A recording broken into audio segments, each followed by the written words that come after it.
Greetings, everyone. I hope you're all doing well today. Grab a coffee, grab a tea, Earl Grey hot, or a snack, because we got a lot to talk about in this one. Before I get going, let me say that this is part 4 in my ongoing series reviewing the legendary ships from the 10th anniversary bundle. Okay, Warship Voyager. I imagine that many of you have some idea of what this review is going to be like.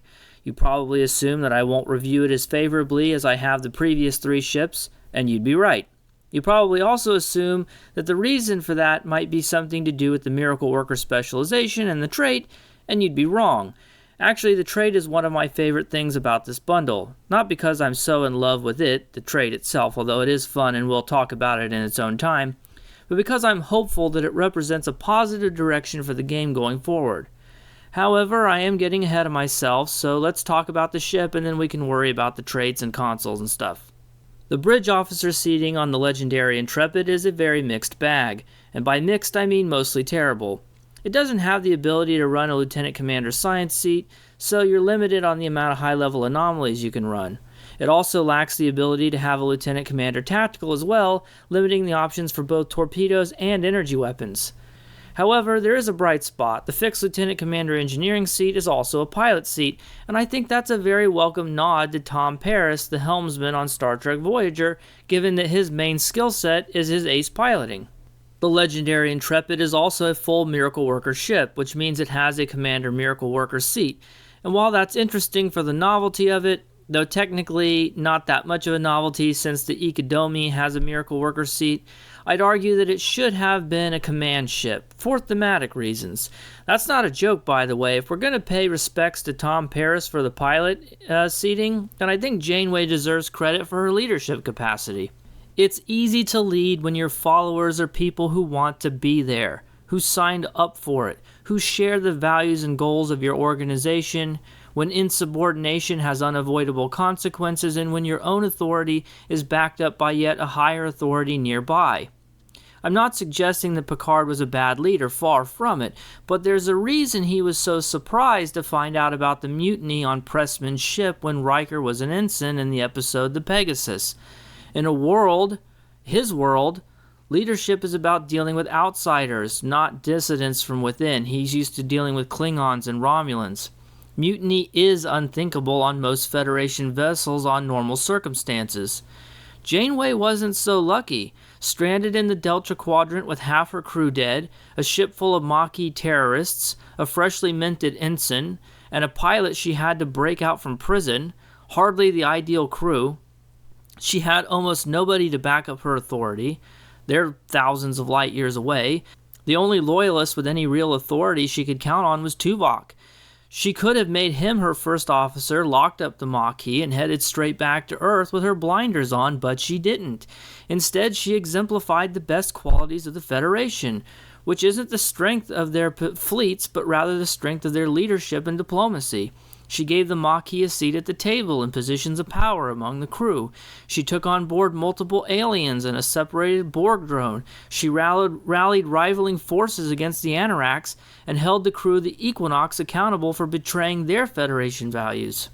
She knew that the only way to survive and get back to Earth was to recruit those around her and to bring them into the fold so that they could all benefit from their shared labor and expertise.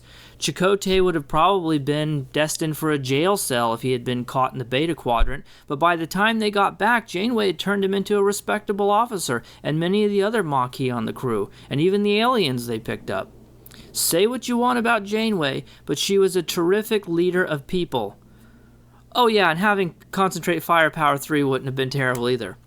So, B'Elanna was a terrific engineer and must have been a miracle worker to keep Voyager from falling apart, but if we're choosing bridge officer seating based only on the strengths of the cast of the show, then it would have to be Command in my opinion. I did my best to make use of the seating from this ship, and I put some respectable damage out. You can use abilities you might normally overlook, like Destabilize Warp Core on the Miracle Worker seat or Subspace Boom on the pilot seat. I mean, seriously, when the hell else are you ever going to use that ability? So despite my complaints, the seating does offer some novelty, and that shouldn't be overlooked. The game does need more novelty, and that actually leads me into my next point. Let's talk about the trait, Extensively Modified Warp Core. It gives you extra flight speed and turn during full impulse and quantum slipstream. I'm going to put some footage on of me doing Tour of the Galaxy with this thing in the background, which even without a plan and poor piloting or routing, I got done with the beta quadrant in 6 minutes. So while you guys are watching that, let's briefly talk about the state of the game because I think it's relevant to evaluating this trait, at least it is for me. You guys have probably picked up on the fact that this game is 10 years old now.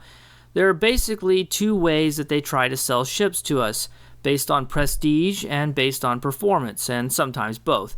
This bundle, while it does include some excellent ships, is mostly aimed at people who want iconic ships and all the visuals and aren't terribly bothered by optimizing everything. As long as CBS keeps making TV shows and movies, they'll have a slow but steady stream of these kinds of iconic ships to sell us. However, they'd like to sell a lot more than that, and those aren't the only kind of customers. There are also people like me who put performance above appearance most of the time. There are hundreds of Tier 6 ships. That's a lot of traits, consoles, and gimmicks already in the game. Every time the pond gets bigger, the fish have to get bigger too in order to get noticed. We live in a world where a perfectly good trait like the Last Diplomat, which is objectively powerful, will probably never go on any of my builds ever again. Had it come out a couple of years ago, things might have been different. Well, why is that? Well, the temporal warships were announced. I did a video on that blog post, and I said that despite the fact that they looked great and were clearly very powerful, that I already had a lot of very powerful ships and probably wouldn't get any of them anytime soon, despite probably being a 10 out of 10. And true to my word, it took like 9 months for me to get around to getting one of them. Economists call this marginal utility. It's the idea that the more of something you have, the less perceived value there is in accumulating more of it. This is a problem that Cryptic must address, and I can only see 3 ways to do it.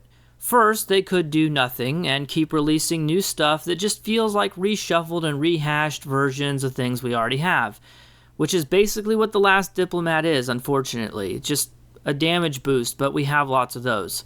Diminishing marginal utility will slowly sap players of any desire to buy ships, and sales will go down.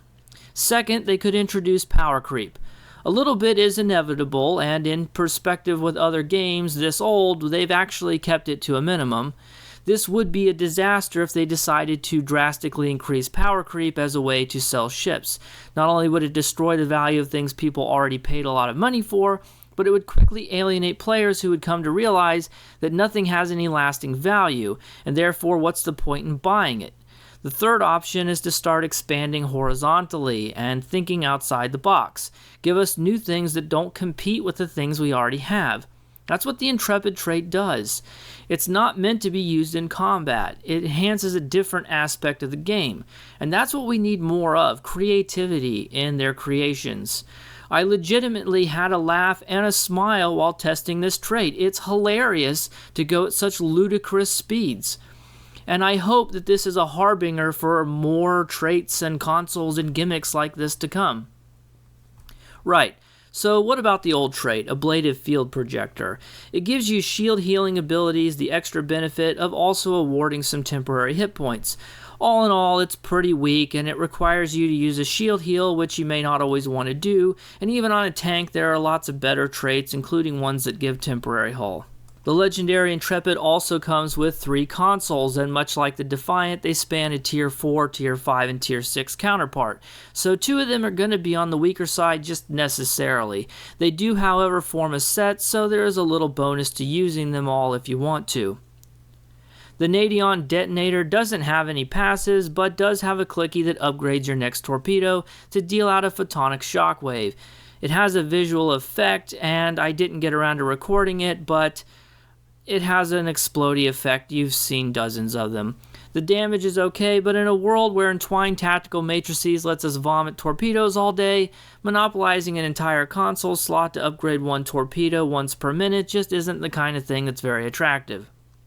The Ablative Generator, like the last console, has no passives, but its clicky is a bit interesting. It gives you a whopping 900 bonus all damage resistance for 15 seconds, virtually making you unkillable.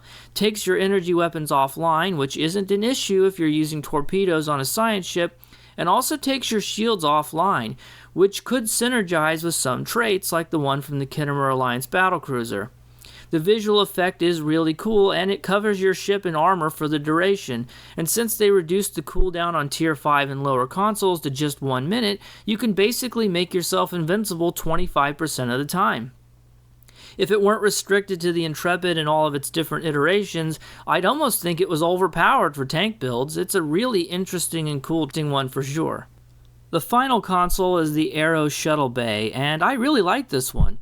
It's also restricted to the Intrepid family like they all are, but this one I'll probably actually use when I fly an Intrepid because it launches a pet and I like pets. The Aero Shuttle is pretty cool looking and it did pretty good damage when I parsed it, over 4K. Using all the pieces of the console set upgrades it to receive a photonic shockwave torpedo, like the one the Nadion detonator console gives you. Is it optimal? No, but it's fun and that's good enough for me. If I wanted to fly an optimal build, I'd be using the crossfield from this bundle, so, take that with a grain of salt. Oh, and because the legendary Intrepid is a multi-mission science vessel, it gets a hangar bay too, which is loaded with the most obvious hangar pet imaginable, the Delta Flyer. I mean, seriously, it's a no-brainer, but I would have preferred something else. None of the ships in the bundle with hangar bays include any new hangar pets. A frigate version of the Aero Shuttle that's usable on any ship would have been perfect, but we'll just have to settle for the old Delta Flyers, which, to be honest, aren't very good compared to other options, at least in terms of damage. But if you care about the theme of your ship, then there's really no alternative. I mean, it's the Delta Flyer, it has to go on Voyager. I haven't really talked about the skin yet, and I'm going to duck out on that one a bit. I understand people wanted a more tactically oriented version of the ship to match the skin, but I can see both arguments here. I mean, I think it would have been a good idea to make it a science destroyer with the ability to switch into tactical mode, which they could have just relabeled warship mode. On the other hand, the new skin is just that, a skin, and the stats of the ship should represent Voyager in its totality. The warship version wasn't even real. It was the figment of the imagination of a bunch of aliens after years of playing a game of telephone stories about it. Okay, so this video has gotten pretty long. Let's wrap this sucker up. What I like, the trait as much as it might represent for the design of new traits in the future, and piloting seating because it makes thematic sense based on the show and Tom Paris. What I don't like, everything else about the bridge officer seating, and the fact that they didn't really do anything special with the hangar bay or give it a tactical mode. I can't quite put my finger on it, but it just feels blander than it should. I feel like the legendary Intrepid could have been a bit more, legendary, so I'm giving it an 8. Now, I have very strong distaste for the bridge officer seating, and it brings the ship down a lot for me personally. It doesn't feel like a big upgrade the way the Defiant did compared to its C-Store version, and it doesn't have the raw performance or charm of the Connie or the Crossfield. So feel free to disagree in the comments. This is a good ship, but I just feel like there's some wasted potential here. Thanks for watching. If you made it all the way to the end and you liked it, then please consider giving it a like. And if you want to be notified when the rest of the reviews come out, or just want to see more of my stuff, then consider subscribing. It's free.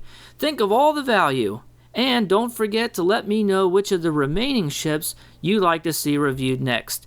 Have a great day, don't get coronavirus, and I'll see you in the next one. Bye.